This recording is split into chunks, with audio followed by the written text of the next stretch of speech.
Tonight, Victoria's COVID emergency. A hospital outbreak forces hundreds of health workers into isolation. Virus detections from Black Rock to Brighton, Coburg to Thomastown as exposure alerts surge. Shock new tactics. Police flag shutting down trains and trams to prevent another violent anti-lockdown protest. The push for students and teachers to work through their school holidays. Week 1 of the AFL finals locked in. Find out who plays who and where. And the health benefits of laughter. We have official proof.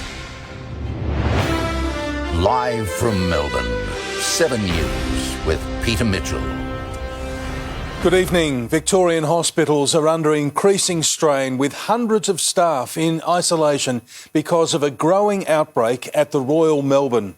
A patient from Shepparton is the source of the cluster, with health officials under fire for not testing him before surgery. It comes on a day of 65 new cases, with more than 50 in the community while infected. Melbourne's largest hospital, now home to one of our fastest growing COVID-19 clusters. There are 3 cases related to the Royal Melbourne Hospital outbreak. There was a case yesterday, and we'll be announcing a further 3 cases tomorrow related to Royal Melbourne. We expect that outbreak to grow. A man from Shepparton underwent surgery at the Royal Melbourne on August 12. He shared a room with another patient who received a visitor. It was only when that visitor started showing symptoms and tested positive that the surgery patient was found to have COVID-19. Authorities believe he is the source case and brought the virus from the regions to the hospital, where he spent time in the ICU, cardiac and radiology wards. Were they tested before the surgery? I don't have that particular information. It's since been confirmed he wasn't. At that point in time, there wasn't a known risk in Shepparton. So at that point in time, there was no reason to necessarily test that gentleman prior to his surgery. Despite dealing with the highly transmissible Delta for months, the Victorian government is only now working to reintroduce mandatory pre-operative testing in our hospitals. As the government says, we need to protect our health system, yet the government haven't put the basics in place, and they could if they used a simple tool like rapid testing. There are now 7 positive cases linked to the Royal Melbourne, that number almost certain to grow. There's also a new case at Mansfield Hospital, where a person presented to emergency with symptoms. Hundreds of medical staff have been furloughed across the state. At the same time, the number of COVID-19 patients in our hospitals grows.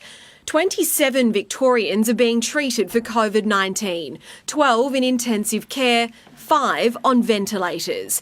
There were 65 new cases recorded overnight. 55 are linked to known outbreaks, with 10 under investigation. But 53 people were out in the community while infectious. 44 of the 65 cases that were announced today were primary close contacts. However, that doesn't necessarily equate at this stage in an outbreak, as we find new outbreaks, to being in isolation. Police were visible across Melbourne as thousands made the most of the sunshine, congregating outside.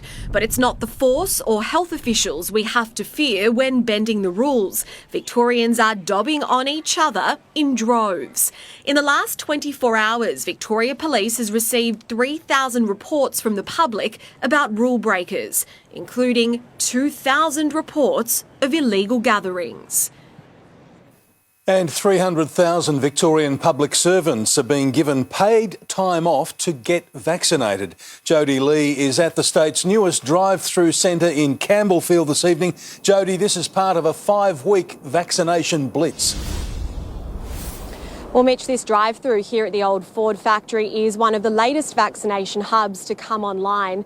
The state government has set an ambitious target to administer 1 million doses over 5 weeks, and it comes at a critical time. None of the 27 Victorians hospitalised with COVID-19 have received a jab yet. The government will focus on its own workforce now. All public sector staff can access up to half a day's paid time off to get the jab, and and they can access that money twice, once for each dose. There's also a push to get residential aged care and disability workers vaccinated. For a week starting from tomorrow, they can now walk up to any one of the state-run hubs, receive a vaccine of their choosing, regardless of their age. Mitch? Jodie Lee at Campbellfield, thank you. And there's growing concern tonight that COVID is spreading undetected through Melbourne's west. Georgia Comensoli has the latest details, and Georgia, 2 suburbs there have contact tracers on edge. Mitch, Newport and Altona North are high priority for the health department tonight. They're concerned residents with symptoms aren't getting tested quickly enough, and that's providing a major problem for the fight against the Delta spread. Worrying new clues, but no answer to a COVID mystery unfolding in Melbourne's west.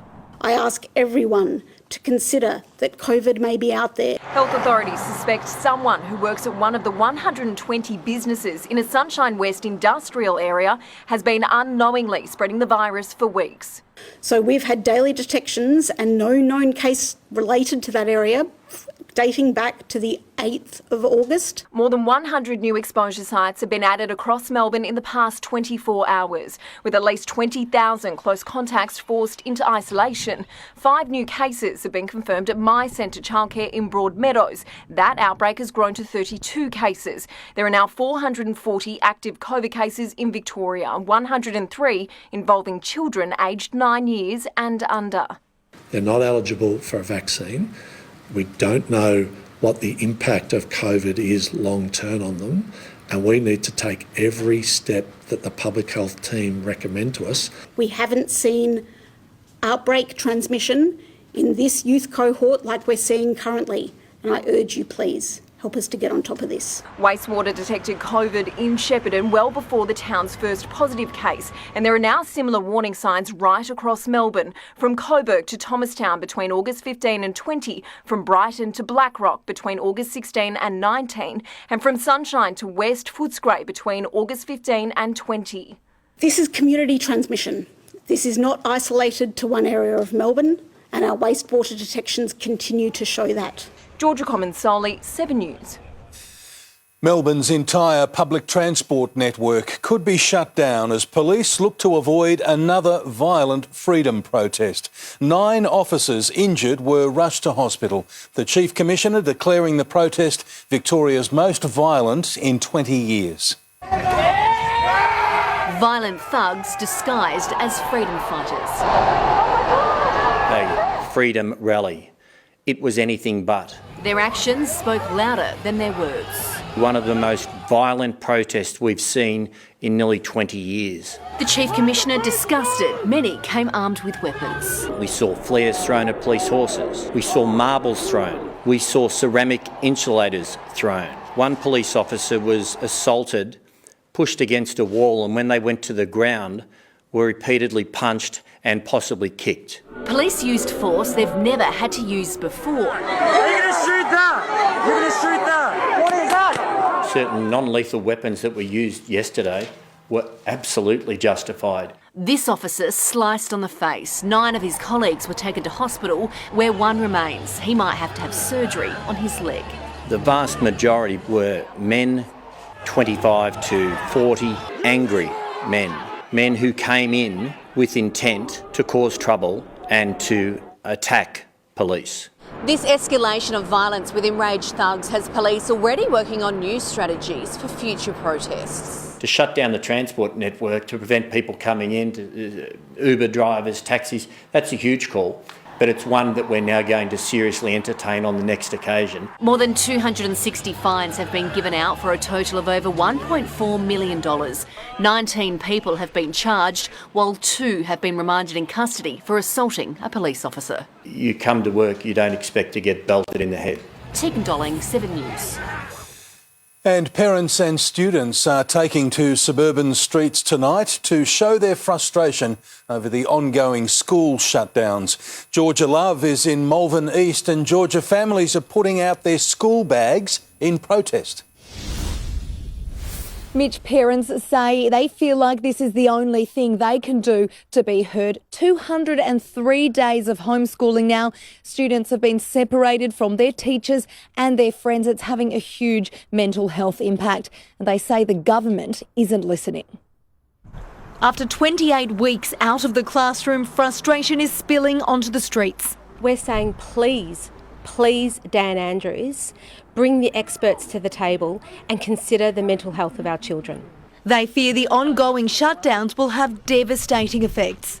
Our children are self-harming, suffering eating disorders, having suicidal thoughts. The Education Minister declined an interview, issuing a statement. We'll continue to follow the public health advice. We need to take every possible measure to stop young children from getting sick. The government is silent. You never hear the Education Minister, you never hear the Premier talk about the mental health impacts and the social cost that this is causing.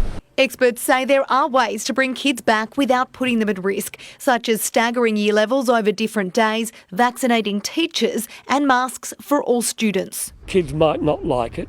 They must be back face to face with the teachers. Also flagged rapid testing at the school gates. We are looking at how rapid antigen testing may be useful in certain settings. However, it is not the gold standard test. But a suggestion to make up lost time over the holidays has been slammed. Our teachers are exhausted, and to ask them to do even more than they already have been asked to do is, in my view, incredibly disrespectful. We have to open up, we have to negotiate, be a bit more reasonable, because it's our children's future. Georgia Love, 7 News. More than $250,000 worth of fines have now been handed out to organisers and guests of the illegal engagement party linked to the St Kilda outbreak. 48 of the 69 people in attendance have been issued $5,500 fines for breaching lockdown rules. New South Wales has posted a dire new record of daily COVID cases as their hopes of ending lockdown now rest on high vaccination rates. A curfew in hotspot Sydney suburbs comes into effect at midnight. Hundreds of protesters take their fight to the Queensland-New South Wales border as COVID case numbers continue to climb. There were 830 cases in New South Wales. Since Monday, the state has recorded over 4,500 new infections. Clearly, it's a challenge. The big numbers are a challenge. 557 people are in hospital and almost 100 in intensive care. Very sadly, there were 3 more deaths. Tougher rules, including a curfew and masks outdoors, take effect from midnight, the vaccination rate providing some hope. If our community keeps getting vaccinated the way they are at the moment, New South Wales is going to be looking pretty good. New South Wales is now amongst the highest, if not the highest, in the world in terms of vaccination rates. Almost 58% of residents have had at least one jab. When the danger's on your doorstep, you tend to want to get vaccinated. Chanel Vella, 7 News. And the Prime Minister insists high COVID case numbers do not change the nation's reopening plan. Scott Morrison says lockdowns must come to an end soon and wants all states to honour their agreement to lift restrictions once 70% of the population is vaccinated. A message to premiers still pursuing zero COVID. I think that's highly unlikely. With cases rising to record levels despite harsh lockdowns, the Prime Minister says the states must face the facts. You can't live with lockdowns forever, and at some point you need to make that gear change. That's done once 70% of the population is fully vaccinated, as recommended by the Doherty Institute. But that modelling was based on low case numbers.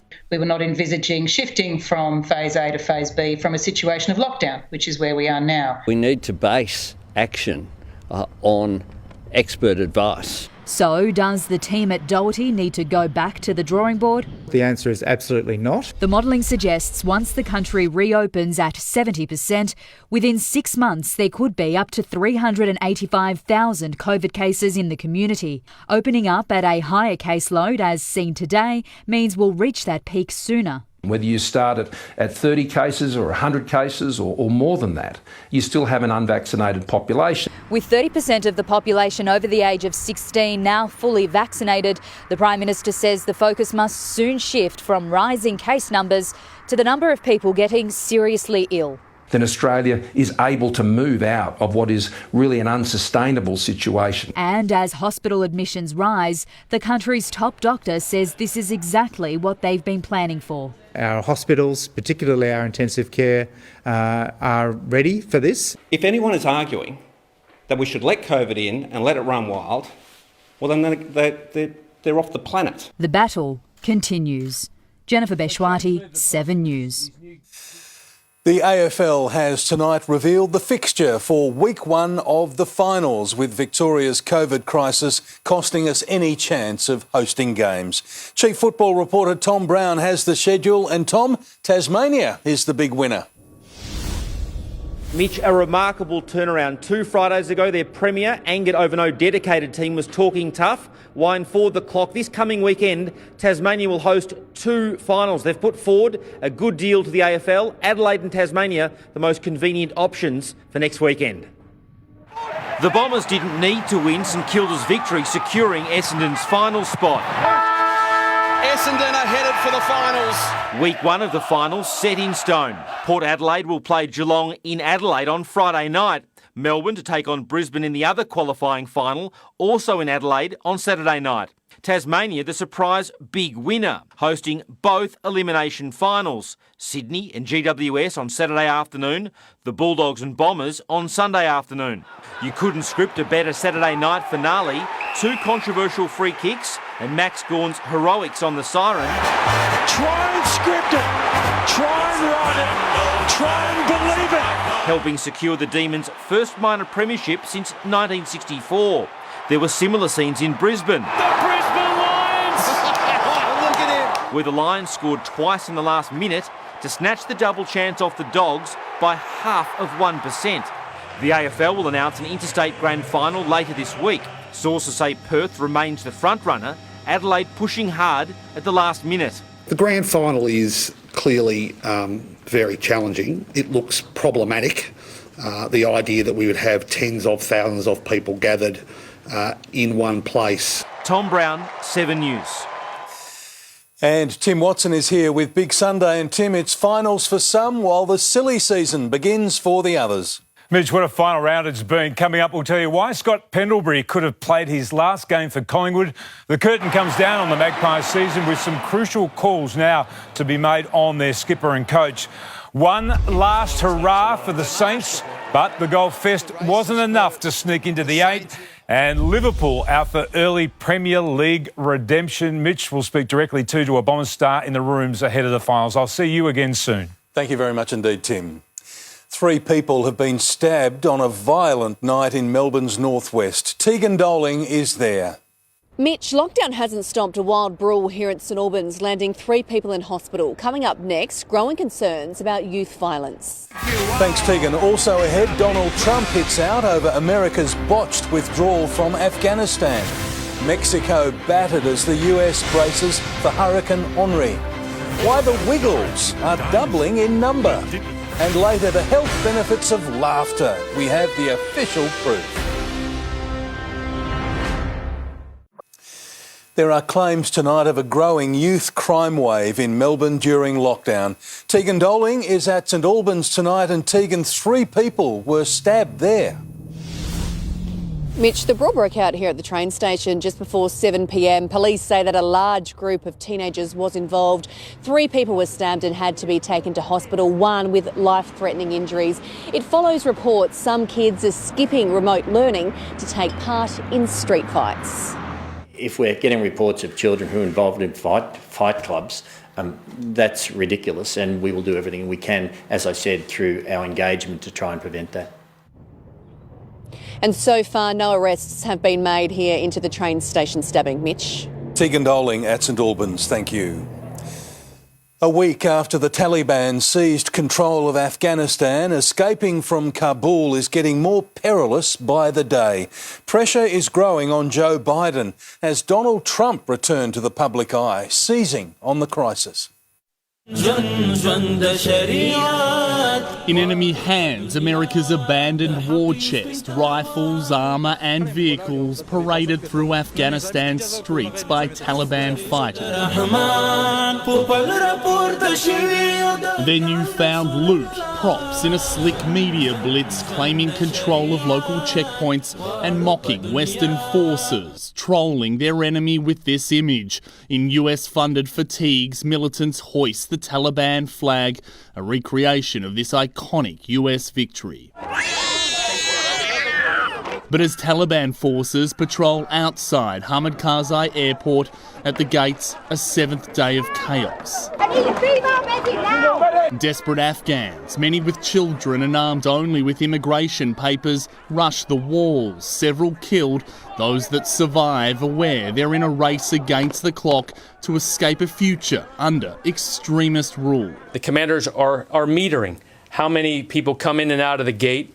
Foreign countries running evacuation missions around the clock, including Australia, this C-17 still ferrying evacuees to Middle East military bases. For those that made it to America today, relief, but already these international arrivals have sparked a domestic fight. America comes first for our citizens, and your country should take care of your citizens first. The chaotic military withdrawal, political gold for the former president, preaching from the stage here deep in Alabama. Donald Trump neatly sidestepping his own role in the mess currently gripping Afghanistan, instead using this moment to tease a possible return to the campaign trail. I'm pleased to announce the second coming of President Donald J. Trump. In Cullman, Alabama, David Woywood, 7 News. Hurricane season is intensifying with one mega storm hammering Mexico, while the US East Coast prepares for another. Hurricane Grace hit Mexican towns with deadly effect. 8 people were killed as 200-kilometre-per-hour winds pummeled the Veracruz region, while Americans are under threat from Hurricane Henri bearing down on New York. The Everly brothers and their harmonies were rock and roll pioneers. Now the music world is mourning the loss of the last of the pair, Don Everly, dying peacefully at his Nashville home. Whenever I want you, all I have to do is dream. Together, he and younger brother Phil changed the face of modern music. Don Everly was 84. The cast of The Wiggles is doubling in size. 4 new members are joining the iconic children's entertainment group. The Wiggles say the shake-up is a bid to represent diversity and gender equality for its young audience. The team of 8 will make their performing debut next month. Jane Bunn joins us now. And Jane, what a glorious Sunday in Melbourne. Mitch, thanks to bright sunshine and a breezy northerly wind, we've had our warmest day since early May. It climbed all the way up to 22.2. Now that is well above average. The August average is only 15, but it's well short of the record 26.5.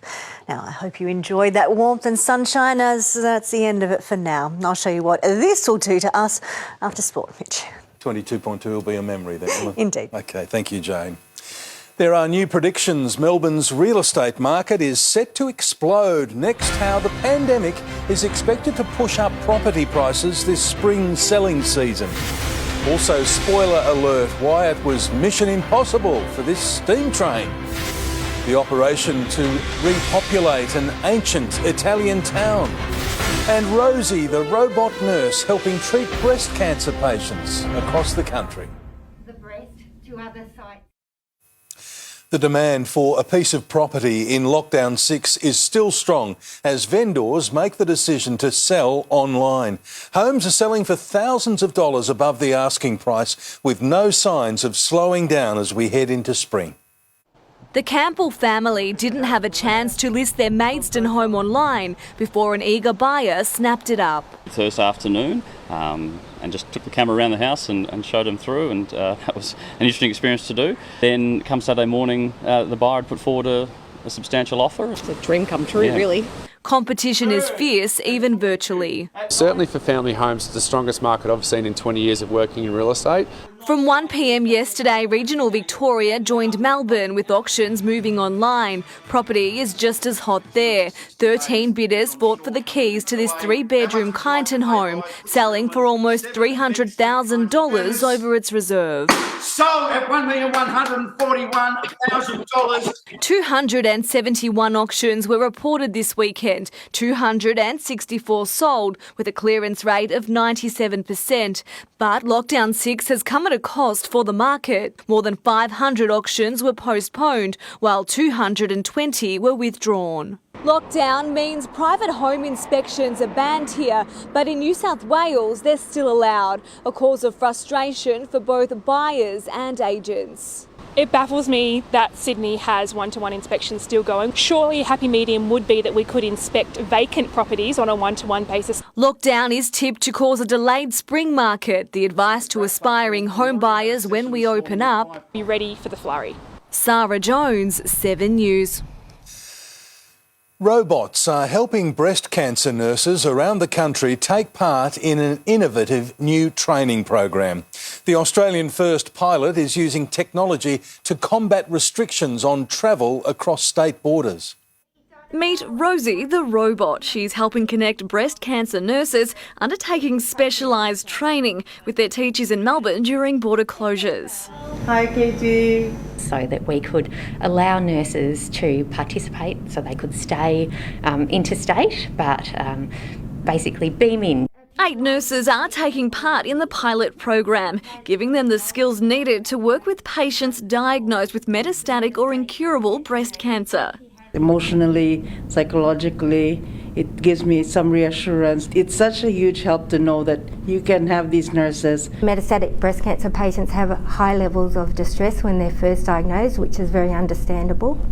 And we support them from diagnosis all the way through their treatments. Rosie is controlled by the student, allowing them to shadow specialists and take part in patient consultations. It's been amazing to still be able to be a part of the program, and you feel like you're actually there. Of the 170 McGrath breast care nurses around Australia, 22 specialise in metastatic breast cancer. If the pilot program is successful, more nurses will be recruited. I think that would be a big help to every one of us, especially with the pandemic and everything. Ashley Kanowski, 7 News. The pandemic is sparking a trend in reverse migration as people flee big cities. The trend is playing out across the globe, helping to bring small towns like Camerata in southern Italy back to life, with real estate from as little as €1. At a time when communities, even some countries, remain closed off to the outside world, Camerata wants to welcome foreigners in. Li aspettiamo. The ancient town, hailed as the panoramic terrace of inland Sicily, is the victim of a slow but steady exodus starting post-war. Perché il paese è morto. It's dead, she says. When people left or passed away, their relatives abandoned these houses. But a group of millennials is on a mission to repopulate. We want to have this street full of people, full of life. Among them, teachers, lawyers, architects who all moved abroad to advance their careers. COVID brought them back. Here we are a community. Fixer-uppers ranging in price from €1 to a few thousand Australian dollars. It's a lot cheaper than, for example, buying a house in the UK. You can take 3 years to do the work. Similar cheap housing schemes have been operating right across Italy now for several years. In many cases, they've ended up with villages full of renovated but still empty holiday homes. The priority here in Camerata is to attract the right people to live, work, play and stay. In Camerata, Italy, Sarah Greenhalgh, 7 News. It's big, bold and dramatic. A steam train hurtling off the tracks and into a quarry. The spectacular crash is a stunt for the next instalment of the blockbuster Mission Impossible film franchise. It provided quite a show for locals in Derbyshire, England, where the Tom Cruise film is being shot. Melbourne researchers have uncovered proof of the benefits of laughing. Coming up, why a good chuckle can save lives. Also, more financial support for Victorian businesses. Find out who qualifies. why Australians could soon be eating white strawberries, and a new quest to save the platypus, how you can help. Victoria's regional business operators can now access lockdown support packages. From country pubs to the ski industry, there's another $146 million available. That takes the total support over this 2-week period between metropolitan Melbourne and regional Victoria to a shade over $950 million. Mr Pakula says $9 billion has been spent on business support during the pandemic. Australians could soon be eating white strawberries. Scientists in Queensland have designed the fruit to withstand the effects of climate change. It's said to have a sweet taste with lower acidity and can thrive in warmer temperatures more than regular strawberries. The evidence is now without question. Laughter is the best medicine, and new research has found it can even save lives. With the health benefits of a good chuckle now confirmed, one local comedian is bringing some much-needed joy to Melburnians. Look at all of those beautiful smiley faces in the gallery. What a pack of legends. Now, more than ever, we all need a good laugh. And Melbourne comedian Kirsty Wiebeck is giving a pandemic-weary audience just that. While you're in lockdown, give yourself a haircut. The result will be so terrible that when lockdown's extended, you will be grateful. So I started running Kirsty Wiebeck's Zoom comedy hour, which I thought was going to be a one-off. 4 weeks later, we're getting anywhere from 350 to 550 people a week watching the show. Like all stand-up comedians, the 38-year-old lost her live gigs, but she didn't miss a beat. Kirsty kept smiling and focused on bringing laughter to a new and growing cyber audience. G'day, legends. I think a good laugh, even a smile, often makes people feel a lot better. Anecdotally, we know it works, and it's great to see that there is definitely evidence that it works. Take your helmet off in outer space. Long ways to die. New Monash University research has found laughter may be the best medicine for a healthy life, and it could save lives. It says humour is an effective way to deliver health promotion messages, address embarrassing topics, and prompt checkups. The research that's out there is suggesting that it does break down the fear, the anxiety, potentially the stigma around some of these issues, and that it is contributing to a much more effective public health message.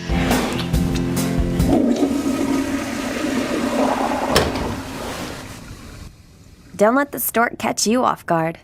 So the stork was used as a behaviour change technique that actually dropped the state's unplanned pregnancy rate by over 30%. Clever comedians can find humour in the most serious of topics, a deadly pandemic providing plenty of fodder. Everyone's sharing the experience and enjoying the laugh that it provides, but we're not minimising how serious COVID is. Keep on smiling. Thank you, Kirsty. Hundreds of citizen scientists are being recruited in the fight to save the platypus. Between now and October, hundreds of volunteers will wade into streams and lakes to collect water samples for DNA testing. All of our good stuff, all of our DNA, all of our cells is getting trapped in this filter. The platypus is a threatened species in Victoria, and its population is declining around the nation. Tim Watson returns with Big Sunday, and Tim, the finals are locked and loaded. They are, Mitch, and it's been an entertaining weekend of footy, and it's only just getting started. We'll head into the Bombers' rooms to get the latest ahead of their trip to the finals, while it's curtains for the Pies. The Saints go out with a bang and find a potential star in front of goals. We're live with the latest as Carlton closes in on David Teague's future. And an early contender for Goal of the Year in the Premier League. Welcome to Big Sunday, where the stage is set for a blockbuster final series. Essendon clinching its place with a comfortable win over the Magpies. It's the Bombers' third win in a row as they make a charge, while it's curtains for Collingwood after a season Pies fans would rather forget. The Bombers have only been in the top 8 for 2 weeks, but timing is everything. Essendon are headed for the finals. Dominating from start to finish, 2-metre Peter rose to the occasion. Wright goes back and plucks another. Kicking 4 goals to continue his impressive form. We went into this week, we wanted to just control our destiny and take over what we could, and we did that today. Waterman also bagged 4 after earlier conceding 2 50-metre penalties. Should punish them, and he does. While the Pies' Jamie Elliott stepped up to keep his team in it. And they give another one to Jamie Elliott, who's got 4. Concerns for Dyson Heppel on the sideline, but he played on. Essendon now sweating on Mason Redmond's tackle on Jack Ginnivan. Thumped into the ground. That might be a dangerous tackle, it is. Oliver Henry is another addition to Collingwood's injury-riddled list as his teammates looked exhausted in their last outing of the season. And Collingwood are running this game out. Retiring defender Chris Mayne couldn't hide his emotion after the siren, while their coach could only shake his head and ponder if this may be his last game at the helm. It's a great footy club and there's great people here, and I've really enjoyed it. Essendon's next challenge, securing their first finals win since 2004. Laura Spurway, 7 News. Let's head into the Essendon rooms now and catch up with one of their star midfielders, Andy McGrath. Andy, congratulations on today. Finals bound. How does that feel? Thank you very much, Tim. It's a great feeling for the football club, not only the players in the room behind us, but everyone back at home, all our support staff. It's a big achievement for the footy club and we're very proud of it. Andy, 12 months ago, the club was a bit of a punching bag. Can you believe the turnaround in that period of time? Oh, I can believe it, Tim. I think we've gone to work and we've worked really hard on getting the club to where it is today. It hasn't just been the last 12 months. We've been building this for a long period of time. You're going to catch the Bulldogs on the rebound again. You beat them a few weeks ago. Do you think that anything that you did a few weeks ago you'll be able to exploit against them again this weekend? Yeah, we'll try to. Obviously, the Bulldogs will have gotten better from that point onwards as well and learnt a little bit about how we play. So we'll go to work again this week and figure out what makes them tick and how we can exploit certain areas of their game. But I won't give away too many secrets at the moment, Tim. It's a competitive game. Indeed it is. And down in Tassie for a final. I mean, who would have thought? Yeah, it's different. I've never actually played in Tassie. I missed the last game the boys played down there, but I'm excited. It's going to be an exciting and different final series, but something that we're ready to attack full on. Andy, well done again today. Good luck next week. Thanks, Tim. Appreciate it, mate. And Tommy Brown is inside the MCG. Tom, the Magpies have some big calls to make in the next week.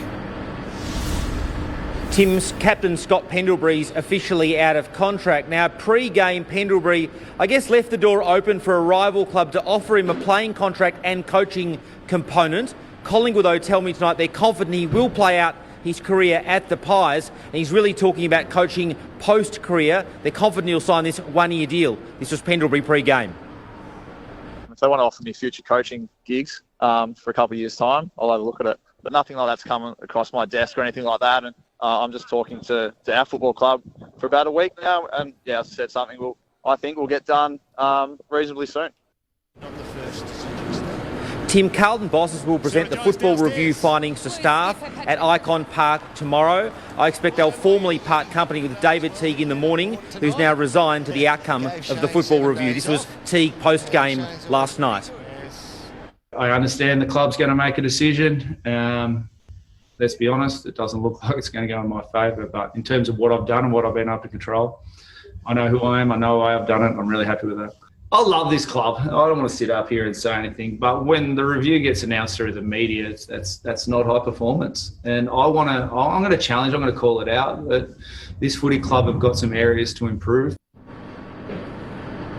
And Tim, just finally on the all-important finals, clubs now resign basically with this idea that they'll be outside Victoria as long as they survive in the finals post going away next weekend to Tasmania and Adelaide respectively. They'll be on the road for the duration of the finals. Thanks, Tom. All about the crowds. Melbourne coach Simon Goodwin has assured Demons fans the job is only half done. Last night's thriller earned the club its first minor premiership in 57 years with a qualifying final against the Lions up next.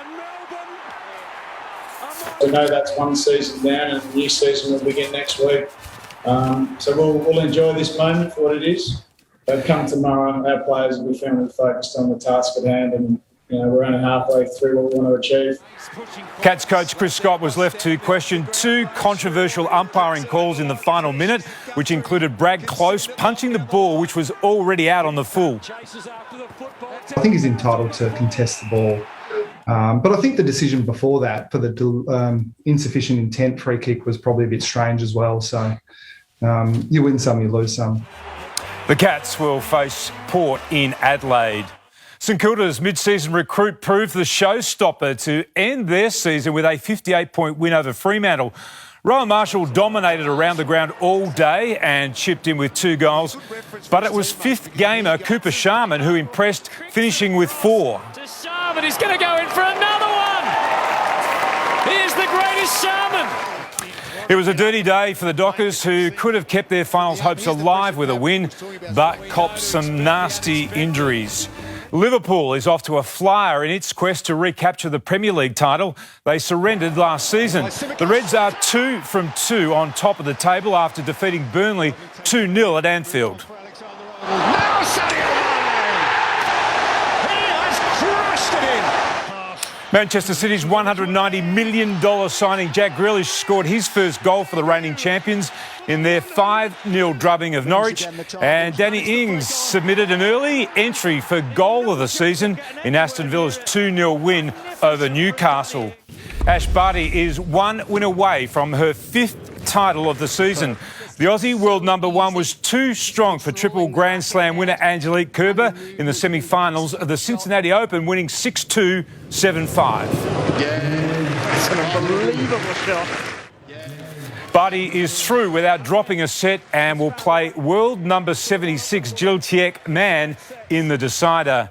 Australian Cam Smith produced the lowest round of his life, shooting a third round 60 at the Northern Trust Open. It's also the course record at Liberty National in New Jersey. He's co-leader with John Rahm at 16 under heading into the final round. Mitch, what a round 23 that was. All looking forward to the finals now. Bring it on. Yes, indeed, Tim. We can't wait. Thank you. Jane is next with the forecast. Jane, that was the end of the warm weather. Mitch, for now, yes, it is indeed. Rain is due to begin in about 6 hours. The full details are next.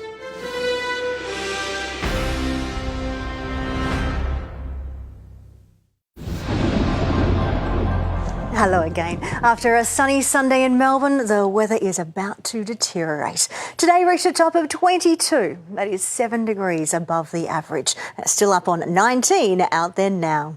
The sunshine was widespread across Victoria, most locations with their warmest weather since early May. It was 25 in Mildura and Swan Hill. But showers and these gusty thunderstorms are coming into the far west of the state now. The warm weather was thanks to breezy northwesterly winds from a high out to our east. But a cold front and trough are about to sweep through here, and that brings rain. It sweeps through with that front overnight, making temperatures tumble. There is a break, then the trough in behind it brings a burst of wintry showers with snow on the Alps and bits of hail for the rest of us. A low is likely to rapidly deepen off the New South Wales coast on Tuesday. That'll stay all the way out there until the end of the week. That makes it windy in Gippsland, but that low is just far enough away that there's no huge falls for us. Instead, we'll see day after day of showers coming into the south. They can track to Gippsland on Thursday and Friday. Now, this pattern will last for a long time, but it won't do that much to us. Over several days, there's up to 50 millimetres on the eastern ranges in through here. But the rain is only on Monday for the northeast, so occurring on one day. So these areas are on flood watch for minor flooding. That's the McAllister, Upper Murray, Midamidda and Kiwa rivers. Around the nation tomorrow, lots of sunshine in Brisbane, it's 25. Sydney rising right up to 27. That's ahead of rain and storms later. Wintry showers and thunderstorms in Adelaide, while Perth on the other side of the high has sunshine. To Victoria, after rain overnight, that rain slowly contracts through eastern parts tomorrow. After a break in behind it, there's gusty showers with wintry hail and rumbles of thunder. But winds are only at damaging strength about the alpine peaks. The rest of the state is windy but under the threshold. In the Melbourne area, rain begins in about 6 hours. It starts around 1 to 2 a.m. and continues through to the early hours of the morning. but that clears around 8 to 10 a.m. and we'll see a bit of sunshine tomorrow morning. Then the trough whizzes on through and that'll bring gusty cold showers with wintry hail. That's for the afternoon and evening tomorrow. In the city, rain clears during the morning, but after a break, it's followed by cold and gusty showers. It was 22 today, just 14 tomorrow. To the 8-day outlook, we are left cold and showery on both Tuesday and Wednesday. Tuesday, just 13, 14 on Wednesday. Lots of showers passing through. It generally dries up Thursday and Friday, warming up on Friday, showers on Sunday. So tomorrow, it's just 14 degrees, very different to today. Rain at first, then lots of cold and gusty showers, Mitch. Farewell 22. Indeed. Thank you very much, Jane.